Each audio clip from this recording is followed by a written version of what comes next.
maam Cheikh Anta moo fi jógee ci ku bokk Sëriñ Tuubaa der sant Mbàkke fekk Sëriñ Tuubaa Gabon ci la ko sëriñ bi jox wasilatul rubuux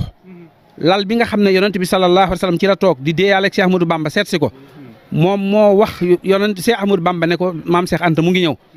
daal di tàggu Cheikhul Khadim moom yonent bi sallallahu alayhi wa sallam loolu sabab na bi mu egsee bi mu ko dalalee da ko wax ne yonent bi sallallahu alayhi wa sallam nuyu na la moo ma wax ne ma yaa ngi ñëw lal bi ci la toogoon ca lal boobee la ko terale dëj ko ca loolu di lu rëy ci Serigne Touba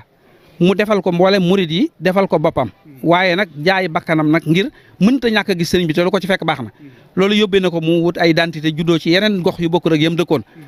mel ni ku bokk ci weneen askan ngir rek mën a jaar topp yoon woowu ngir fekk Sëriñ Tuubaa ci géej sëriñ bi itam bi mu dikkee maandu gi mu maandu te lépp lu mu bëgg suñu borom fekk ko ci bi ñëpp dajee nag te mu bëgg a ñëw Daaru Salaam moom dafa ubbi alxuraan daal di yem ci walaahu yad'u ila daari salaam gis nga sëñ Moussa Ka di wax walaahu yad'u ila daari salaam la Bamba wax ñëpp ne mooy doona malaam